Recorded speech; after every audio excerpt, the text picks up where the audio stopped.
Welcome to Breaking Down Bits, a conversation about great comedy bits with the comedians who wrote and performed them.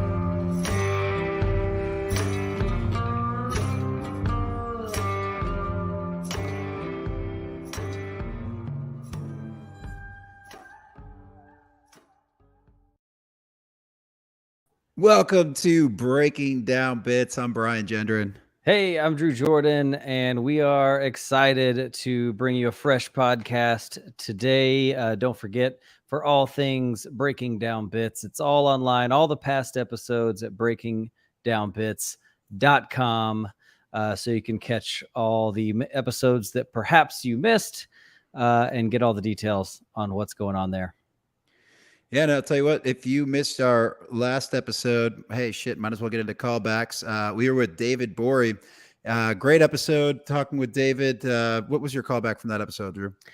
I think one of the things that stuck with me was the fact that he said, have a home club that you can be really comfortable at, and that it can be risky. You can try things, because if you've ever traveled and done mics or shows out of town and you're not really used to doing that, it can feel a little you can feel a little unnerved, a little rattled, not quite as comfortable. But when you're at your home club, maybe someplace that you work multiple times a week, you get that sense of comfort, and you can try things and be comfortable trying new things and getting out of your comfort zone in a place like that. So if you don't have that, find a club that you can work at multiple times a week. Maybe there's a mic there and a show there, some producers you can make friends with. We at the Riot, we both feel that we're there so much. It's just nice to have a place where you can be a little risky and try new things and feel safe in a sense doing it. Yeah, and I think David even talked about what we did, just build your own. You know, if especially as you're starting out, build your own mic, build your own show. DIY, or the alternative is go find a club and hang out there all the time. Be seen, be known, go to all the shows even when you're not booked, and work your way in that way. But find a place where you can be comfortable. I couldn't agree more. Real quick call out, man, just outside of the world of stand-up, but it's all related, is he has a podcast for fantasy football. And it's not related to comedy anyway, but anything can be funny. The Holocaust can be funny, right? I mean, it's a bad example, but that's our job, right? And it's to bring funny and light to anything, but you can then cross-pollinate with fans and people from different genres, and then that could pay off for you as far as ticket sales and things like that down the line. So don't think you have to be in this scope of I'm in comedy, so I have to have a comedy podcast. Maybe branch out. And actually our guest today is another great example of that. And we'll probably touch on that today. Yeah, absolutely. Such a great idea. There's a lot of competition out there in podcasts for sure. And if yours cross-pollinates the fans of another thing and comedy, it just widens perhaps the scope of who your podcast could hit. Because if you just make a comedy podcast about comedy, we're doing it right now. Most of the time the audience for this podcast is mainly just comics, aspiring comics, people who want to become this. So it's kind of narrow, and that's fine sometimes, but you can also branch out and grow something that kind of crosses the boundaries, like David and like Adam does, our guest today. Yeah, we're pretty niche. Let's go ahead and check that out, though. breakingdownbits.com. Check out David's episode. There's also 53 other episodes, I believe, that you can go back. The whole catalog's great. So go back and listen. Also follow us and tag us on social media at Breaking Down Bits. Hit us up, DM us. You can email us at breakingdownbits@gmail.com. Any requests, guest requests, ideas, fan mail, whatever. I don't know, threats. Threats and fan. Just send it all. We just like to hear from you. Make sure know that people are out there listening. But yeah.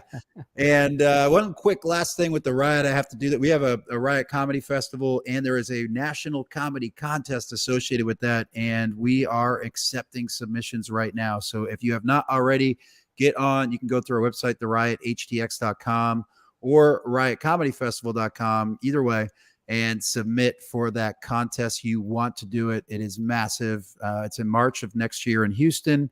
The first part's going to be online, and then the not an online contest. You submit your video, and we will be putting your videos against each other as a part of the preliminary rounds of the contest. And the final rounds, you're performing in front of hundreds of people, industry judges, and a chance to win $2,500, and of course be crowned the Riot Comedy Festival champion and a performer at the festival.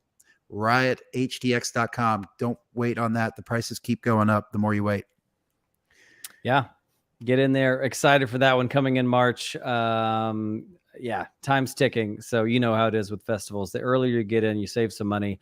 And we're more excited about watching the videos early than we are later. So yeah, we got a lot of videos to watch. So, okay, cool. Ready? Let's do it, man. Want to bring in our guest? Let's go. A New York City native, Adam Hunter was a finalist on season 6 of Last Comic Standing. He was the last stand-up comedian to perform on Jay Leno's Tonight Show. He's appeared on Chelsea Lately, The Late Late Show, MTV, CBS, Comedy Central, and many more. His bi-weekly MMA Roasted podcast, where he skewers the world's top MMA fighters, has a dedicated fan base of more than 100,000 listeners per month. Adam performs in arenas, colleges, and clubs all over the world.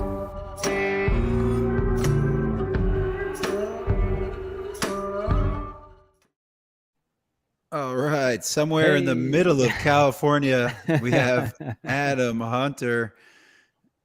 Adam, how are you doing, man? I can't unmute his mic. Hey, there he is. Yeah. Gut shot. Gut shot. Oh, I think you're muted.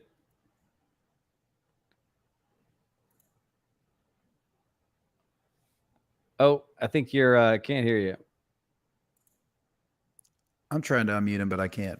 So we will wait. I'll let him do it. Oh. See ya. Hey, closer. There it is. Hey, yeah, what's up? Hey, guys, everybody. Hey. Adam Hunter, somewhere in the middle of California. How you doing, man? Good. How are you guys doing? Doing great. Glad to have you on the pod today. Thanks for doing it. Thank you, man. Sorry that the connection's all bad. I'm doing my best. But I appreciate you guys having me on. It's all good. This is the first episode we've had with a car seat in the back. This is exciting. Oh, no problem, dude. This is actually my dad's car seat. Because last week somebody crashed into my house. Whoa! I don't know if on the 4th of July, I was in my garage doing laundry at 12:30, and I heard and I'm like, okay, that sounds like it's close. And then boom, and it hit my garage. So I tell my wife we've been hit, and then I I'm in Afghanistan or something, and then I run outside, and this guy's car is in the middle of my yard. Totaled my car, ran into my garage, and the guy runs away. I'm like, are you okay? He's like, I'm okay. He takes off, and then the guy had fireworks and a tank of gas in his car, which would have been the best, fireworks. Whoa! Went off, and that's so now my car's totaled, and the garage is messed up, and this is a rental car. Man, I'm sorry to hear that. That is quite a mess, man. Wow. Happy 4th of July to you, huh? Yeah, amazing. So, how are you guys doing? Better than that. Better than that. No, we're good, man. We're so happy to have you. Of course, we've got you on the Riot, coming down here to Houston this weekend, and this is a good way for us to connect with you, connect with our fans of the show and people from across the country, comics and aspiring comics. And one of the ways that we like to get started is just learn a little bit about your career. Of course, I was a big fan of Last Comic Standing. I remember when you were on the show, and so that's where I got acquainted with you. So I've known and followed you ever since. But start wherever you'd like. Start from the very beginning, and just maybe talk about some of the breaks you've had along the way, in the context of any comic that's trying to make it out there. Well, I started when I was in college. I actually I was a big wrestler in high school. I won the New England Class A championships 4 years in a row, and I wrestled in college, and then I just got burned out. I quit the team, and I was like, what do I do now? I put so much into it. So I thought maybe I'll get my own talk show. So I went down and like pretended to learn the stuff. It was called D's Nuts, and people could call in. And at my opening show, I had my wrestling team, and it was like so much fun. But everyone started calling in from their dorms and like making fun of me. Like, are you Vanilla Ice or Corey Haim? Because it was like uncensored. And then this girl came on, and she's like, everyone's gonna talk smack about me. And there's a guy named Seth that needs to get his ass to the gym. She's making fun of this guy in the soccer team, and then everyone starts calling in about her. Anyway, long story short, she ends up going back to her dorm, and then sues the school for $20 million. Sues me for $20 million. It goes to the Supreme Court of Brooklyn. They throw it out. But my dad was like, you've been in college for 2 weeks, and can't you just go to class like everyone else? But after that, I was like, this is the most fun thing I've done in my life. I want to become a talk show host. So I'm like, how do I do that? So I'm like, well, maybe I'll become a comic. I noticed that all the talk show hosts were comics. So I took a couple acting classes in New York, and then I went to a couple open mics, took a couple comedy courses. This is like in like 1999. And then I just fell in love with stand-up comedy. I was doing comedy anywhere. I was doing laundromats, supermarkets, donut shops. I was actually on a show called True Life, I'm a Comic, which was on MTV. And they had me doing comedy at a supermarket, which is like, we had like a built-in homeless audience. And then we used to do the Krispy Kreme donut shop, which is good because people would come in for free donuts. But then someone threw a donut at one of the comics, and then that got canceled. And then I started I got passed at like one club, which is called Gladys's. She's like, congratulations, you're really funny. You can now do the weekends. You know, you don't have to bring anybody. Because I was doing bringer shows, which I fucking hated. And then she gave me a stack of flyers, and she's like, you're a barker now, which I thought was like, that was the greatest thing ever, was to give out flyers in Times Square. And I was like the best barker because I was like 21, and I lived like in Times Square. So all these girls would come to the shows, and then we'd have the after party at my place, which was just considered of me and like the girls.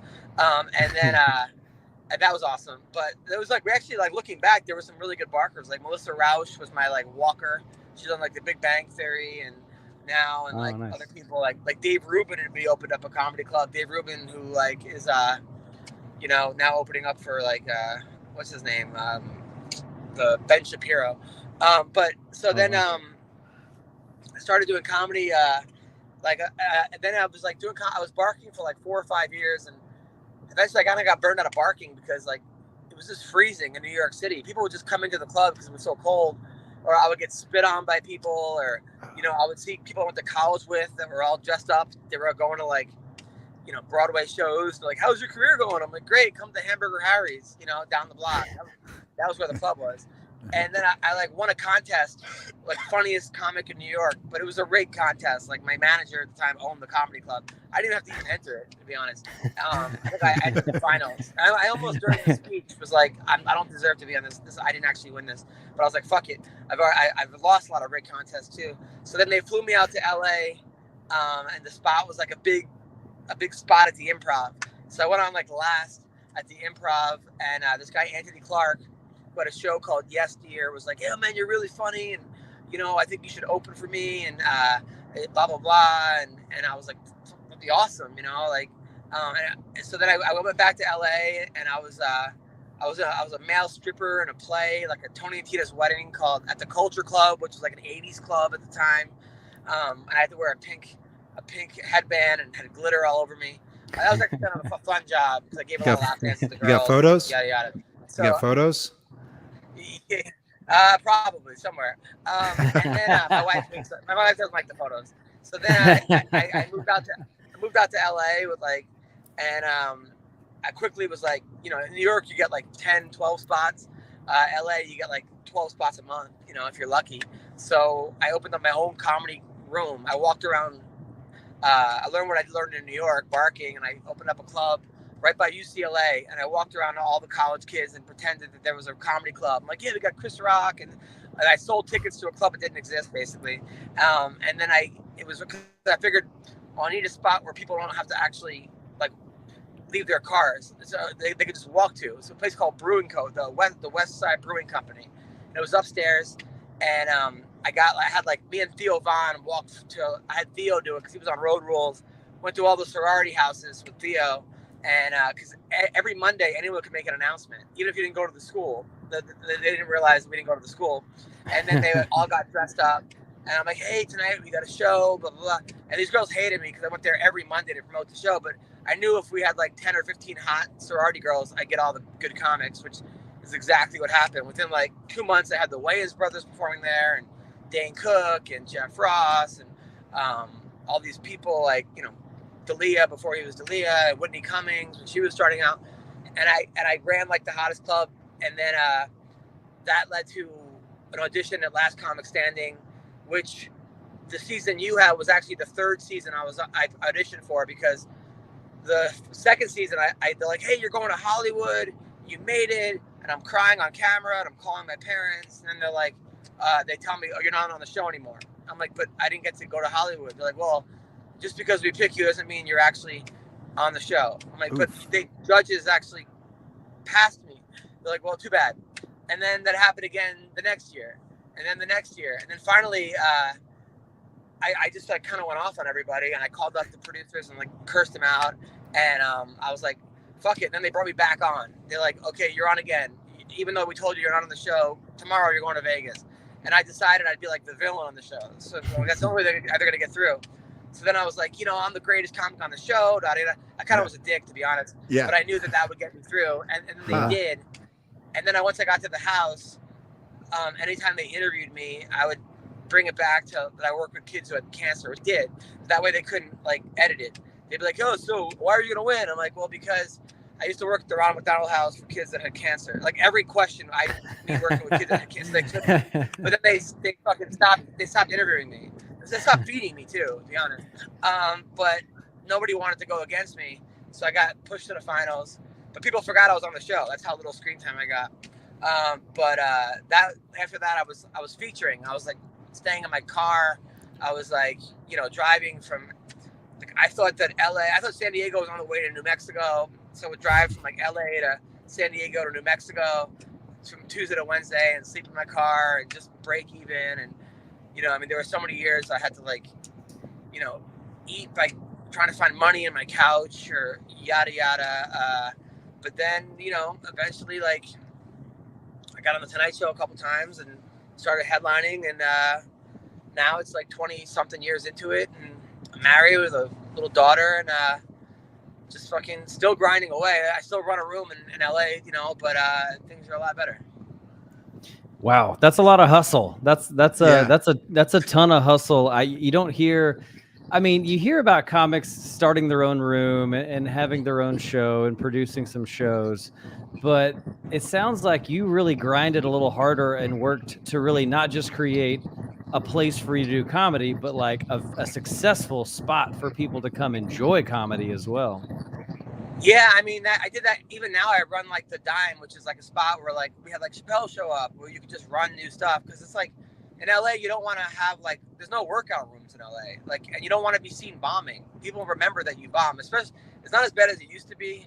It used to be like if you had a bad set, people would talk about it. You know, now it's like you have a bad set, it doesn't matter if you have TikTok followers, no one gives a fuck, you know. But it used to be like really mean something, and so I needed a spot where I could like fail, you know. So I started this room with holds 15 people, you know, and that way it's like I don't have to, because the hardest part is getting people to actually show up. But I mean, it's just I remember even like on Last Comic Standing, I remember being on the show, and you know, I had figured out that they were going to get Eliza to win because she was getting picked every week, and it just seemed like they never had a girl win, yada yada, and she was doing well. But I was more worried about, like, I had checks bouncing while I just wanted to make it the next episode because I knew I would get $1,000 for the episode. Like, I wasn't even worried because while I was on the show, I had checks bouncing while I'm on the show. I wasn't home to pay the, you know, and I was negative. You know, I had negative $1,000 in my account. I remember doing a show on the E channel, and they picked me up in a limo to get to the hotel, but I didn't have a working credit card to check into the hotel. You know, like, I remember.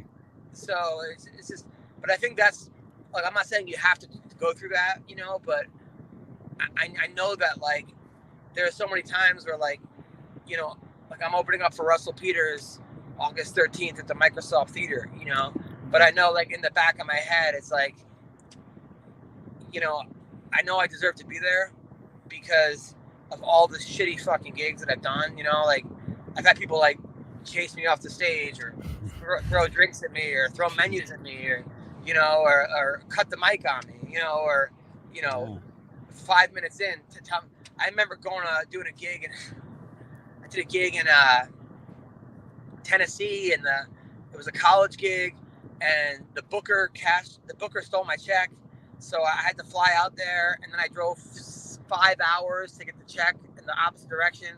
I pick up a check, and it was a bounce check, so I go to cash it at the bank. They're like, this is not good. They almost threatened to arrest me. Then I get to the college, and the lady was like, and it's a Bible college, which of course they didn't tell me. And all the kids are like getting credit. They're getting credit for like for Bible study just to be at my show, which is not what you want to get. So then the lady, I'm like, listen, she's like, yeah, I want you to be crystal clean. I go, if it's too dirty, just give me a throat slash. Within 3 minutes, she's going, I hadn't even got to my opening joke. And she was like, so then I get off stage and she makes a beeline to me. And I go, listen, this check is bounced. Like I didn't have to be here and you would have gotten in trouble. And thank God that happened, because then her husband was laughing. He was in the Army because he had an Army shirt. So that's what I know. So that helped me, you know. But it was one of those things where, like, you know, it's just like it's a crazy business. Like when I used to wrestle in college, you know, my coach used to tell me, if you're not thinking about quitting, you're not working hard enough.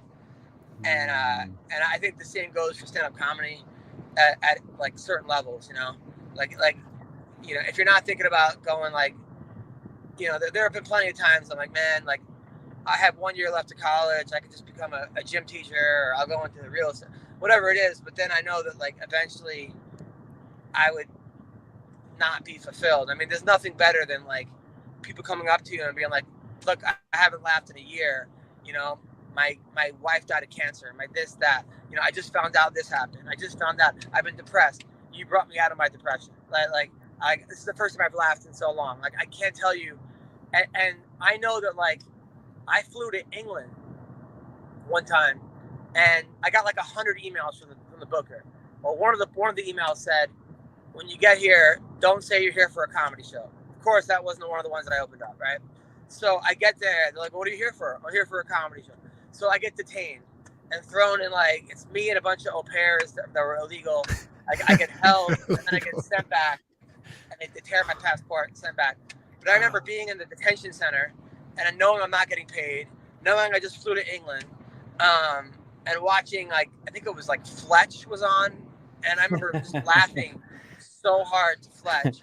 But I remember that brought me out of however bad I was feeling, and knowing that, like, as a comic, that's the service we're giving to other people is, like, just amazing, you know. Yeah. It's knowing, and like, most people, they go to their job, like, you look at like traffic cops, you know, people go fuck you, and, you know, or whatever, you know, people do their job, and then they get people hate, you know, accountants, you know, nobody really thanks accountants, you know, but like comedy is like a job where at the end people want to take your picture, you know, they want your autograph, they want to tell you how much you helped them, unless you're like, you know, other comics where people just tell you how much you suck, and then that's after you get to a certain level. But normally, like, at the show, people will tell you how much they enjoy you, and that's, to me, that's like part of the payment, if not most of the payment. Yeah, super rewarding. As crazy as it is, sometimes you feel like you make, anytime you feel like, I'm sure you felt like this with the Ronald McDonald stuff, like, nothing feels better than when you feel like you've really made an impact. You've really made someone's day better. And strangely enough, dick jokes can do that sometimes for people. And it's a crazy, weird thing that we do, but it really does help people. I know there's a ton of stuff we want to get into, but just to circle back really fast, for comics who are trying to promote shows, something that I know a lot of people struggle with. I just moved to New York. I just got here a couple weeks ago, and I'm noticing that even some of the clubs that I go to, when I go pop in and take a look in the room, half filled, quarter filled. It's a competitive landscape. What's the best way to promote and get butts in seats for a comedy show if it's something you've created? You know, I hate to say this but like from what I do is I just, if I'm going to a certain spot, and the club gives me comps, that's the big deal. If the club gives me comps, I'll just DM people that like are in that spot. Like I just DM people, go, hey, I'm doing the show near you. It's like they're a friend of a friend, or like I'll go see who's tagged. It's like annoying, but people are like super happy, and then I get an extra 100, 200 people for that week that show up, and like the club's super happy because it wasn't going to be sold out anyway for the most part. Sometimes, but I know that like if a club gives you comps, that's the way to do it. Be like, hey, what's going on? I'm going to be at your club, blah, blah, blah. I'd love for you to come, make you laugh, do it like a super polite way. If they're out of town, make sure that they say no, like, sorry, I'm busy. Be like, oh, okay, thanks for responding. So you're not just an asshole, like telemarketer, but Right. That's the way I do it. It's time consuming. So you just got to like, if you can do something else while doing that, like if you're like sitting treadmill in a car or something. Driving, yeah, or taking a shit, or whatever it is, but like it's another activity, So yeah, it is personal connection. Even if I'm at a club, and like I'm at a club in the back, and I'm on in an hour and a half or something, I'll just for that hour just look up like, oh, I'm going to Phoenix next week. People in Phoenix that I know that like are go to a gym that like is a gym that I'm, and then I go, hey, Bubba, what's going on? Hey, and then make it personal. Hey, Steven, I'm going to be at your club. That's the way that I do it. There's probably the best way to do it is become so famous that you could just put a post on and people show up. But, that's the 1% of the 1%, You're 100% right. That personalization, reaching out to people directly in a polite way, and it's a numbers game too. You even said like acquaintances, people that aren't even necessarily friends of friends. Widen your net, but take that time to invest, because nobody on this podcast is in the top 1% of 1%. A lot of people who are listening aren't either. And one thing you can do as a promoter is you can make it easy for people you've booked on your shows to share. Does that make sense, Drew? So yeah, for sure. Like you, for example, this is the simplest example, but if you post something on Instagram, you obviously tag them. I like to not only tag them, but also put the link to go get tickets, the direct link in that post. So then they can easily reshare it, repost it, whatever. And then people can go out and get those tickets. Yeah, I mean, one of the things that we did early on to locate comedy fans was we have a local improv in Houston. So we just went through, saw all the people. You can just click on their Instagram, who's following this club. And we just went through that list, and anyone who wasn't private and who could accept a DM, I crafted a little DM with our link in it and said, hey, looks like you like comedy. We have a comedy show here in Houston. This is what's coming up this weekend. We'd love to have you. And sure, it was met with a ton of complete apathy and rejection, but some people said yes, and some people found out about us that way. And it is a time consuming thing. If you got to take a dump or run on the treadmill, or and Brian, you're like the hardest grinder on that kind of stuff. No grinder joke intended. To get out there and push through and just like take the time. It pays off at the end. We've actually expanded our search. So, at some point there's only so many followers and photos that you can use on the comedy club pages. It's just a finite amount of people who are posting stuff. So we've broadened it to just anybody in the geographical area of our club that are out doing things. Cause that's what we are. Comedy is another form of entertainment that competes with theater, sports, movies, anything you can do with your disposable income on a weekend night or weekday night. And so you can hit up any business that's bars, restaurants. I like to hit up Minute Maid Park. It's the big baseball park here in Houston, just wherever people are. And we do this very simply. This is an industry trick, but I can give you the playbook. You're not going to do it. Reach out to people and just be like, look, do you love stand-up comedy? Or I'll put just a DM random people. You seem fun. because they're out doing fun stuff, comma, name in their name. I always put their name to personalize it, like Adam talked about. Do you love stand-up comedy? And then just let that sit. And 10% of the time they get back to you, you start dialogue, you invite them to the show, offer them a discount, whatever. And sometimes they come. Yeah, it really is a little grindy. It's out there. It's kind of like on the street. And being here in New York for 2 weeks, I've already ran into people on the street handing out flyers, working it. But yeah, it takes a lot of effort and time to promote those shows. And you're right, most people won't do it, but people obviously like Adam, who are tenacious and willing to like fight for the opportunities, you make it happen. To move forward, Adam, let's get into writing just a touch before we keep moving. But we always ask people just an open-ended question: how does Adam Hunter write comedy? And it's like two different ways. I mean, some people just journal, like whatever's on my mind, journaling, and then that's just sometimes like that becomes like just a huge chunk of ice, and I could just chip away, see if there's something there. That's how I used to write. A lot of times now it's just I come up with just conversations. I'm talking to somebody and I just write it down on my phone. Yeah. And then I go back to it. But that I have to be careful with that, because sometimes I'll just write down. I'll abbreviate the thought, and then I look back and go, what was I trying to say here right now? But the best way is just to but that's also a decent way. And then I just, I have like 230 pages of jokes. And I would say out of that, like 60 of those pages are just like tight.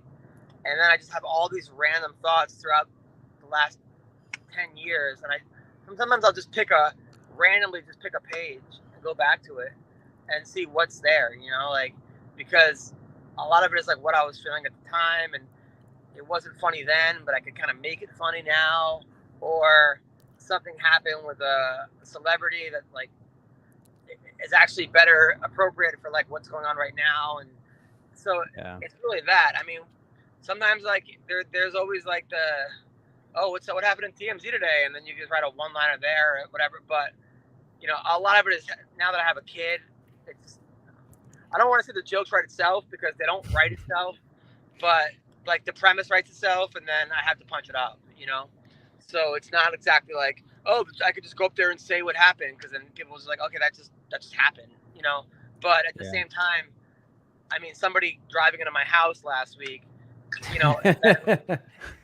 that led to like, a bunch of jokes there, So it's there's a lot of that, You'd be a terrible comic if someone drove into your house and there wasn't a bit about it. That would be so sad. Yeah, there's a bit. I mean, there's a DoorDash bit right there, followed by like the best fireworks display ever.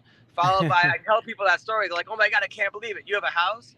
So there's like 3 jokes there, and then it's just a matter of like just taking the time and not getting distracted by the internet. It's like just not getting this, because I could rationalize, oh, I go on WorldStar, I'll be, or I go on this thing and I'll go on there. But it's really just a matter of just taking the time to write, if I spend an hour, it's a lot easier on the road, or when I work cruise ships, for example, like you have all day, there's like literally 3-4 hours a day.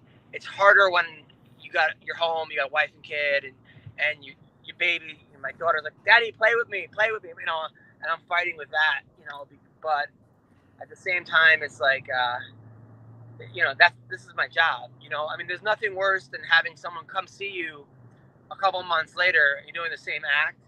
To me, at least, I feel like I'm ripping them off. I want people that go, "Oh my God, I can't believe how much new stuff you have." Like, and to me, even if I try a new joke and it bombs, obviously it's not as good as trying a new joke and it working, but it's better than not trying a new joke. Like to me, it's just whether or not I tried the joke. If I try the joke, it's like a win, And if it it's like double, If the joke works, it's a home run. But I have to try it, I'm a happier person. And then the rest of my jokes are better because I tried that joke. So I'm happier delivering the other jokes, you know? So the rest of the set's better because I'm now happy that I got through that, you know? So I feel like, and there's always like, I don't know about you, but as a comic, you're always worried that like you've written your best jokes. Your best jokes are behind you. Like, what if I can't write a new joke? So the fact when you write a new joke and it works, you're like, oh my God, it's it is. That's it's kind of a strange relief. Now, I was going to ask, when it comes to your writing, so you mentioned like the gasoline and the fireworks in the car. When it comes to joke writing, do you hold on to the truth very tightly, or could that joke have an ending where the gasoline and the fireworks do ignite? And how do you handle like truth versus kind of like creating? I think it depends on the joke, you know, like it depends on the joke. I mean, sometimes like the joke, I used to joke about like my wife wanted to go to the bar, or my ex, we used to always want to go to the bar with her, you know. I'm like, you don't adopt the puppy and then bring it back to the pound, you know. So that's just like that's just like it's not even really a joke, but it gets a laugh, you know. It's sort of like, so that's all truth, you know. But then there's like a joke of like my mom, you know, did a lot of cocaine when she was pregnant with me. I was born in 2 months. I weighed 7 grams. Like that's obviously I wasn't born in 2 months. I weighed 7 grams. You know, so it depends on the joke. You know, but I love it when the joke starts truthful, and then it just gets more and more ridiculous without it getting corny. I mean, some people can be that guy. Like they could, like Dane Cook used to be able to take a premise and just create a whole fucking world around it. I can't go too far away because then I feel like it's like science fiction, you know? Yeah. So, but it's like I used to do a joke, you know, I like knew my wife was trouble because the first time I fingered her, I pulled out a red flag. You know, like I didn't pull out a red flag, but it's just a quick, you know, just a quick. So it really depends on the joke, you know. Some people try to label me as a one-liner comic, and I kind of resent that because I don't like to be put in like a box. You know, I do a lot of like set up punchline jokes, but I think that's just my like style. You know, I'm more of, look, I like old school rap better than mumble rap. You know, any day of the week, you send me, you know, give me Wu-Tang Clan or give me Tribe Called Quest or give me the Beastie Boys over, you know, I mean, the Baby's pretty good, but like, you know, Little Wayne, a bad example, but whatever. So, like, I'm sort of a throwback comic, but that, like, when people give me like a bum, like they think they're insulting me. I'm taking it as a compliment. I think comics have gotten away from punchlines and they got into like TED Talks or like speeches, you know, or like they got into applause. I think people are like mistaking applause for laughter. For sure. While I do think it's great to get an applause, like I've never like people. I don't think people want to go to comedy clubs to become a better person. You know, I just think people want to go to comedy clubs to laugh. You know, and, you know, if you could become a great person because of it, great. That's awesome. It forces you to think. You know, I mean, look. I mean, don't get me wrong. Like I was like Chris Rock, Bring the Pain. You know, talking about you know, some of the things he says, I still think to this day, it's like great. If you can make points, amazing. But I just think that comics have gotten into this weird, like, oh, I'll just make a speech and get an applause, and that's as good as the laughter. And I'm like, okay, but did anyone really laugh? You know, it's like, I just think a lot of people can do that. A lot of people can't get laughs, you know? Yeah, as we live in a culture right now where we want people to agree with our points of view, I guess. You see it in social media and you want to be on the right side of whatever's happening. And so you might get up and say something about abortion right now just for people to clap along and go, yay, women's rights. But it's not really comedy. No. And to me, it's like, I like it better when it's the right point of view, but for the wrong reason. Yeah. right. You know, like for example, like I do a joke about, you know, like transgenders in high school female sports. I'm like, I coach wrestling, you know, and as a coach, if somebody's willing to get a sex change to go to medal, that's the kind of commitment I'm looking for. So it's like, I just want to win, you know, like fuck. So to me, it's like when someone could do that, you know, make the right point, and it's for the wrong reason, it's way funnier, you know, as long as it's funny. because then I'm like, oh shit, that's a hilarious point, like Jim Norton is a master at that. And certain comics are just masters at like, man, you're like, that's hilarious. And even like Chappelle, where it's like, holy shit, I didn't think of that angle. Then I get mad, I mean, Jeselnik is great at that, like that misdirection where, I like watch him and sometimes like I watch a comic and I get mad because I'm like, why is the crowd laughing at this? And why is this happening? And like, it's like even in LA, a comic goes up there and just tells you his credits for 10 minutes. And I'm like, dude, this is just an IMDb set. Like I don't have to, why, like, you're just going up there and telling everyone how, like, people are applauding. I'm like, great, but this has nothing to do with comedy, but then there's other times that I don't get mad, but I get mad because I'm like, fuck, I have a lot of work to do. I get inspired and I get like competitive. I watched Jeselnik the other day and I was like, holy shit, man, like, fuck, I got to work on my jokes, and that's the best kind of, and I'm saying that as like a compliment, I'm not saying that to be a dick or, but there are certain people I'm like, fuck, like, unfortunately, I don't know if the internet is making it or whatever, but I think people are just taking I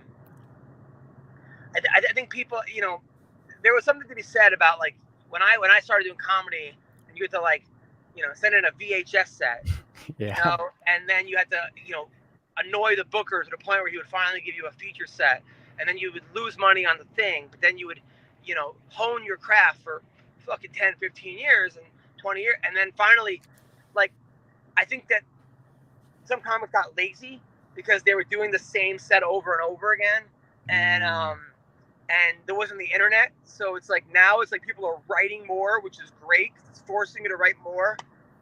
But at the same time, there's like, it's like, I think, like Ellen DeGeneres said, like her first hour was the best hour because it took her 13 years to write it. Her second hour, she had 6 months. So it's like, Steve Martin said his Tonight Shows have kept getting worse because by the 17th time he's doing jokes that either aren't polished enough or they're not ready enough or they're rushed or you're going to the bottom of your barrel. You're looking for jokes that you threw away to put in there.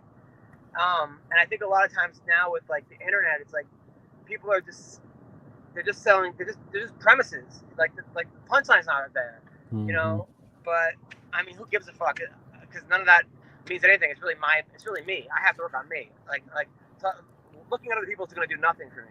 It's going to do nothing. It's just either I'm going to get upset, annoyed, or whatever. It's like you have to have like Sinbad's like, you have to have blinders on. He's like the reason they give blinders to horses so that they can't see the other horses running, and that's kind of what you have to do as a comic. And he also is like, you're funniest when you're riding the bus, and that's being hungry is like, it's huge. And you see that with comedy, and I hate to say it, like but like when Adam Sandler first came out, his movies had no budget and they were amazing, like The Wedding Singer, Billy Madison, Happy Gilmore, like those all hold up. And then all of a sudden he made money and they started giving him like millions and millions and millions of dollars, and the like movies got worse. Yeah. Maybe you had more people that had whatever, but I mean, they almost got unwatchable. I think that when you're young and hungry, it's like, that's probably like when you're the best. I mean, there's a reason Eddie Murphy couldn't, keep doing comedy because it's like, like old Dane, like Dane Cook. I remember watching Dane Cook. People shit on Dane Cook all they want. Nobody could hold a candle to Dane Cook when he was in like his prime. I remember going to LA. I went to the Comedy Store. I went to the open mic. The guy yelled at me because I had my notebook out, which I'm like, trust me, I'm not stealing these jokes. I was looking at my own jokes, but whatever. There was like one person there. He was being heckled by another comic. I almost got on a fucking plane and went home because I'm like, what did I move to New York for? I went across the street to this place called Dublin's, and there was like 300 of the hottest Orange County girls I've ever seen in my life, all wearing Next to Nothing. And Dane Cook is on stage doing an hour and 20 minutes and fucking murdering like you've never seen. Like, just, it was insane. And my jaw dropped because I had never seen that type of physical comedy before. And I never seen a dude crush like he did. And, you know. To this day, you haven't seen that? I mean, you know, it's like sometimes when you're younger, like you think people are better than they are because you haven't seen it. But I've never seen anyone get this type of reaction, like the rock star, of it. He was a rock star. I never saw anybody crush harder than Jim Norton when he was at the comedy. I used to go to the Comedy Cellar, and I go there, and then afterwards we'd all play basketball. It'd be me, Patrice, Colin Quinn, Rich Voss, Jim Norton, and they called me Open Mike. That was my nickname. And I was like, Kevin Hart. Kevin Hart was amazing at basketball. The kid could have played like D3 basketball easily. It was before, and Kevin Hart had like 9 minutes of jokes at the time. Patrice was really good. He was huge. You couldn't guard him. And I remember there was like a gang there or something before we got. It was 2 a.m. we used to play. And I remember what's his name saying, Steve Marshall, a very funny comic, going, "Man, what's going to happen if they try to fight us? What are we going to do? Whip out our tape recorders, right?" And then Jim Norton goes, "Press play, they'll run." And I was like, he was doing at the Comedy Cellar. I think he was still living in Staten Island with his mom or something. And he was so angry and so pissed off, and nobody knew who the guy was, and he would just murder. It was like bombs would go off at the Comedy Cellar. And Dave Attell was another guy where people, it wasn't just that they would laugh. It was laugh. Then it was like, can't believe what he just said. Laugh again. And look around. Make sure people aren't looking at me laughing. And then laugh again. It was like, he was getting 3 laughs to every joke. And it was amazing. It was that was a time where the Comedy Cellar, there was no TV. It was, TV credits were kind of important, but if you didn't bring it, like, the crowd would let you know. And no matter how good you were, the first minute or 2 minutes, the guy would bomb on stage because they couldn't follow the energy of the last comic. And that was when I first started studying comedy and realizing like how important writing was, because I didn't realize when people's jokes started and when they stopped. Like, that's how tagged up the jokes were.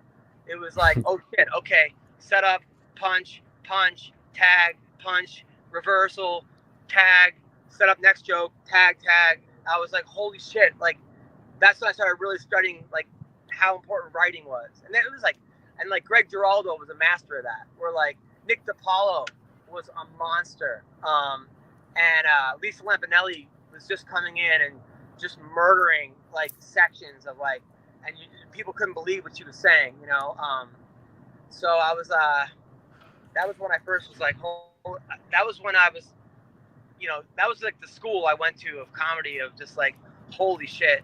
And then Colin Quinn, who would like bomb every third set. So strong. It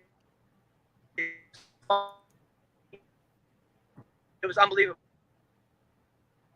That was a great time to be alive for comedy, for me at least, because I was really given a lot of lessons like firsthand. That's a pretty cool era to come up in, and I just want to share a little bit because we've watched some of your comedy. We're gonna share some of your in just a moment, but one thing that you've kept true to is you still play in those edge, like the stereo. You're not afraid to hit stereotypes and to go edgier, which I admire you for. And of course, you keep things very punchy, very fast, and very punchy. So it's like you mentioned, it's not a style that we see as much today, but it's very good. It's very crisp, and and I like that you're still taking those risks and chances on stage. Thank you, man. Yeah, I mean, I think that like some people could tell really good stories. I've never been a good storyteller, I think some people, like, you look at Bert Kreischer and you're like, wow, that guy can tell a fucking story and a half, and you're like, wow. But then other people, and not to shit on them, but it's not like they're great storytellers, just they're like lazy editors. Like this story is 5 mintes. It should be a minute and a half. Right. If it was a minute and a half, it would be a killer fucking story. Right. Because it was like, it's just too much, too many details. Like when I coach people, sometimes I'll coach comics, and I'm like, okay, why do we need this information? Like, do we need this? Like, great. Like these four, like when I was growing up, it was like, yeah, I hate to say it, but it was like, okay, 3 sentences max before you get to a punchline. And then it was like jokes per minute were really important.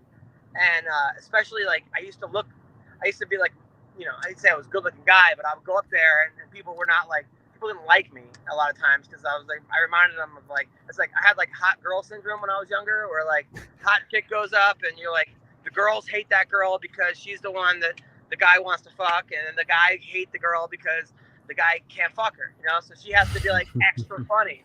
And if she could be extra funny, she's whatever. And back in the day when I was all fucking jacked and stripping and, tan, I'm like, well, I got to be the funniest motherfucker on stage. And by doing that, I have to have the most punchlines. If they're not going to like me, it's not because of a lack of jokes. And then also, I forgot the girl's name, but she had a really good, I was doing Gladys's Comedy Room, and she said that, like, you get to a point in comedy where the writing is strong, that even if you're not there, if you're mentally not there, you still can kill, because the writing is that strong. And I think so many people, they have to depend on whether or not they're present. And don't get me wrong, it's important to be present, but sometimes you can't be present. Maybe you found out your wife's pregnant, or your fucking grandma died, or this happened, or you just got dumped, or you're fighting with this person, or whatever, you didn't get this audition, or whatever the fuck it is. You're not in the moment. Well, you have to count on the jokes being strong enough where you're not there, but you're still getting laughs. And that's super important, I think, for comics, because a lot of times, like, yeah, people will kill because they're in the moment, but when you're not in the moment because you're a human being and some shit's going on, you still got to deliver.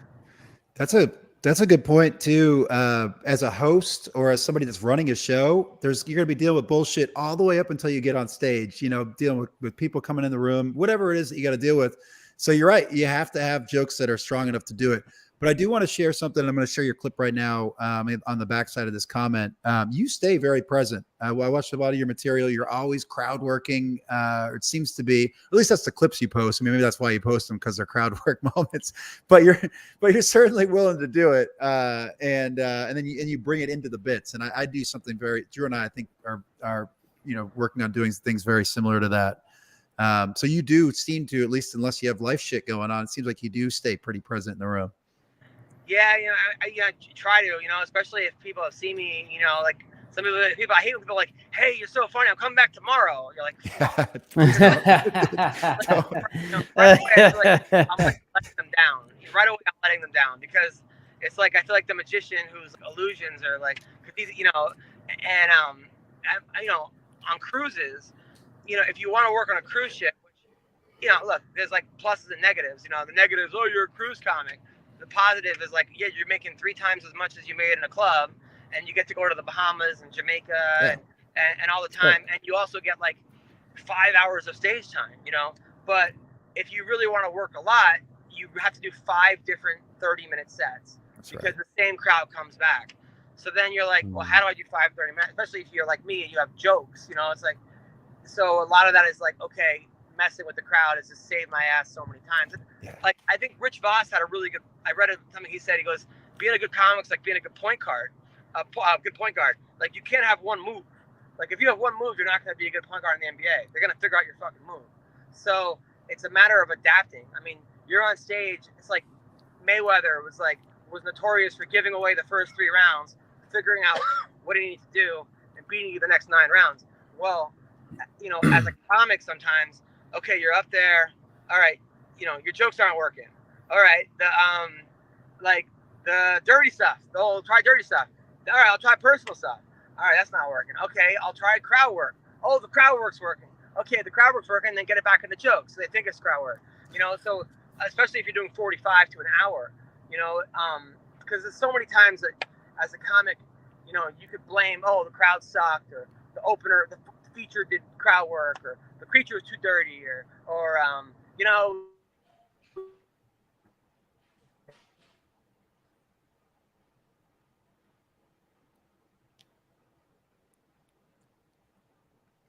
That looks like a painful place to end. Always give yourself an excuse for why you didn't kill. Oh, it was COVID, or people wearing masks, whatever it is, right? But the bottom line is, like, I know as soon as those thoughts get in my head, I'm gonna be on the ride home blaming myself. I can call up all my friends and they'll tell me what I want to hear.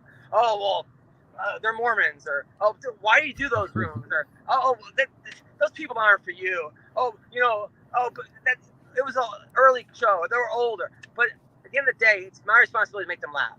Like, I've always been like, and maybe that's hurt me in my career, because I know other people that like just want to make their fucking niche laugh, and it's worked for them. Like alternative comics, for example. But my thing is, like, if you're paying $25 to get in, or $30 or whatever you paid, I have a responsibility to make you laugh and to give it my best shot, and to not whip out my microphone or whip out my notebook and hey, or what do you guys want to talk about?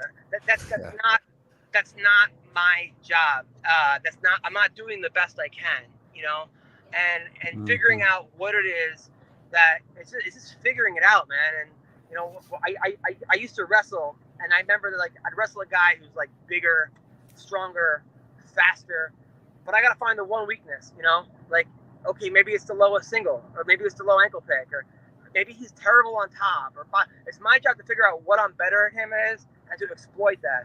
And as a comic, I feel like same with the crowd. Like, your job is to figure out what works, and then once you fucking figure that out, because I mean, I've been doing comedy where like 10 minutes have been terrible, and then I get the crowd back, and then all of a sudden less. And I've been up with them where like the first 20 minutes went great, and then or even on a 7-minute set, the first 2 minutes.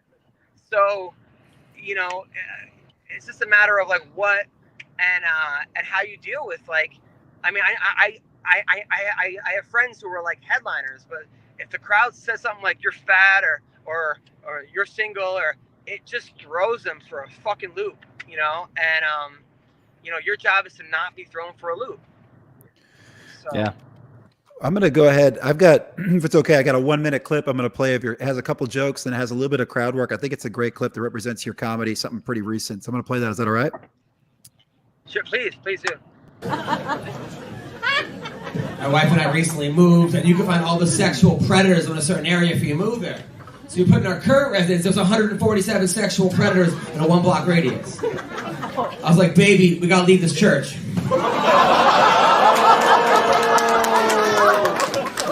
She's cute too. Where did you guys meet? Right here at the fucking comedy club? All right. You Indian, miss? You're Trinidadian. During sex, is he like, who's your Trinidadian?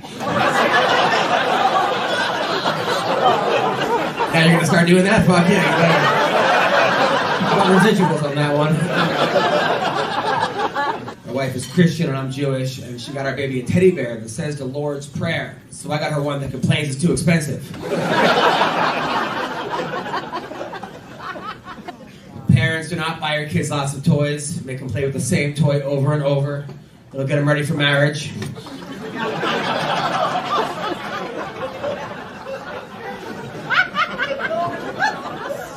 I love being married. Being married is like eating the same food the rest of your life. Like, I love lobster, but once in a while you're gonna want a Trinidadian chick. Oh man. That's fun. It's great to. I love that when a comic brings the room into a joke. It's just like, it just brings it all together. It makes it all connect. It shows that you're in a live comedy setting. This is not Netflix where you're just passively watching. This is a live comedy experience where the people are affecting the show, and I think that's like the most fun comedy environment. Yeah, no, I had a show last week where the owner of the club took the microphone in the middle of the set and made an announcement that there was a DUI checkpoint down there and everyone should leave that way. And then I did like 20 minutes on like, and it was like the best part of the show. I couldn't even follow that situation. It was the most ridiculous situation I've ever. I mean, I did a wedding. If you look up comedian attacked at wedding, I saw that. Some guy attacked me at a wedding. But yeah, I mean, those are sometimes my favorite parts of like things that you're exactly right. Like, why you should come out to a show. Obviously, you don't want to come out to a show because you know there's going to be something insane that happens every time. But there's something very real about it. Like Ian Bagg is one of my favorite comics because there's nobody that does better crowd work than him. Like every show is unique and different with that guy. Like every single show I'll watch because I don't know what's going to happen, you know? And to me, it's like exciting. I mean, not that you want like an improv show every night, but at the same time, there's something really cool about that, you know?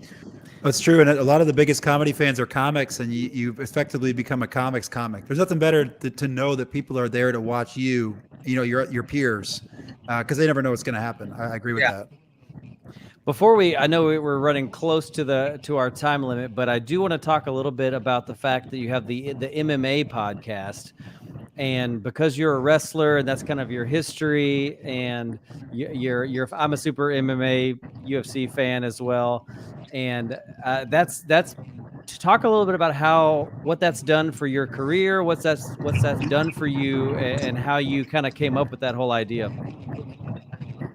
That was crazy. I was opening up for John Heffron on the road, and he won Last Comic Standing, and he got tapped to host the MMA awards. So he had me write a bunch of sketches for him, and we wrote a bunch of sketches that did really well.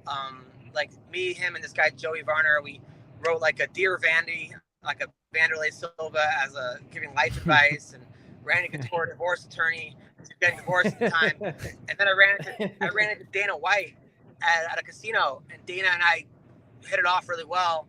And I pitched Dana a show about like where I would drive around in a truck. There's an octagon in the back of the truck. People could sign up to fight the guy, called So You Think You're a Tough Guy. And Dana was like, we can't do that show for legal purposes, but I want to do like a Tosh.0 where I hire you to write jokes about fighters, to like about This Week in MMA. So for like 3-4 years, I worked for the UFC, but like undercover, where I would make jokes about fighters. And then my Twitter handle blew up. Like it's up over like 100,000 followers now, called MMA Roasted. And fighters would be like, and then to the point where it was so ridiculous, like the UFC called me in one time, like, we want to give you a job. I'm like, I already work here. And they're like, what? I'm like, yeah, I've been working here longer than you have. So anyway, so then that led to a job with Fox Sports where I would pretend I was fighters texting each other during fights. It was called Text from Last Fight. And that was like a fake group text that like, and then they picked up my podcast. And then since then, I've been writing the MMA awards for like 13 years. I wrote the Daniel Cormier All About the Cake and Chicken, where he's dancing the cake and chicken. I wrote like Hello from the Askren Side, like from Ben Askren singing. I wrote the Henry Cejudo instead of Wet Ass Pussy, Cringe Ass Henry. So I wrote like, I don't know, like not hundreds, but a lot of sketches that went viral and big in the MMA world. And then the UFC called me. Dana called me. He's like, I want to produce your comedy special. So he produced my special at the Apex 2 years ago. It's on Fight Pass. It went really well. It was hard. Everyone was wearing masks, and the guy in the front was like Mike Perry with his pregnant girlfriend. Like that was crazy. But then since then, that's his corner girl. I did 2 more specials with them, called MMA Comedy Jam, where I teach fighters how to tell jokes, and then the fighters tell jokes. So the UFC Comedy Jam 2 is coming out like next week. I saw the final version. It looks really good. And I'm still writing the MMA awards. And I worked for the PFL for a while. I worked for Bellator. I wrote like the history of Fedor's sweater. That did really well. Yeah, you know, it's a fun gig. I mean, there's definitely like times where I'm like, it's just a lot. You know, like I live tweet all the fights, and between like trying to like I'm happy this Saturday because the fights are at like noon when I go to Texas. Yeah. That's kind of cool. It's hard when I'm like, you know, trying to think about my jokes and there's a fight going on. And I remember one time my training partner, I was Dan Hardy's wrestling coach, and he was fighting GSP, and the fight was on in the back of the room, and I'm like on stage trying to watch the fight while I'm telling jokes, like literally, like, you know. So, but the fighters are super supportive. They come to my shows. And I think a couple of guys are coming out in Houston this week. I know like the main girl, my friend Lauren Murphy, she's fighting Misha Tate on Saturday, so she's upset. She trains in Houston, but a couple other fighters are coming, which is cool. And I love it. You know, I still coach wrestling, me and Aldo. I've had UFC guys come and like guest coach. I've had Olympians come and help coach my team, you know, and it's awesome. You know, it definitely keeps me grounded, keeps me humble. The sport changed my life. The sport saved my life. I was a troubled kid. I had, you know, my mom left when I was a kid. My dad was, you know, a drug addict, a gambling addict, and wrestling was the one thing I felt good about all through high school, and it helped me. Like, I wouldn't be a comic if it wasn't for wrestling. There's so many similarities. You know, I wouldn't believe in myself. So I try to give back to the kids, and I take my daughter to practice, and it's my best friend coaches with me, you know. And look, I may not have you know, the mansion, and I may not have the Netflix special, but I think I'm like, I get to do what I love for a living. You know, I got a great wife, I got a great kid, I got great friends, and I get to coach wrestling, you know, and which is what I want to do anyway. So it's kind of a perfect storm of, like, you know, at the end of the day, you know, I'm very blessed. So. Yeah, that's awesome. We get to do, if you do it right in comedy, you get to do what you want and do what you love, and that's what it's all about. Let me put a bow on this, Adam. Let me go ahead and do our last segment. It's called Last Laugh. Let me play a quick graphic.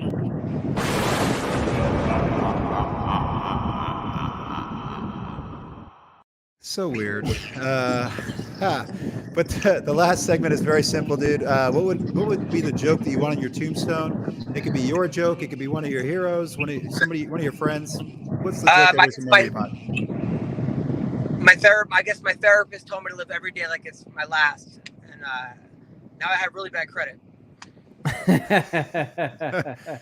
Perfect tombstone joke right there. Yes. It is. Well, listen, if you're hearing this live, or if you're hearing this like in the next day, you got Adam coming down to the Riot in Houston, Texas, the Riot, htx.com.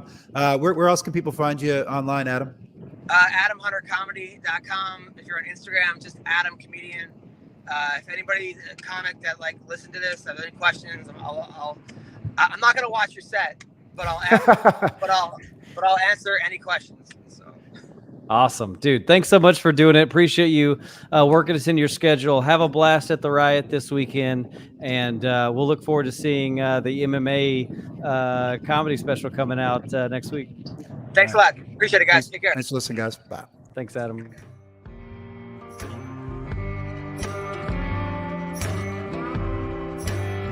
Thanks for listening to Breaking Down Bits. You can keep in touch or get more when you follow @BreakingDownBits on social media, visit the website breakingdownbits.com, or shoot us an email at breakingdownbits@gmail.com.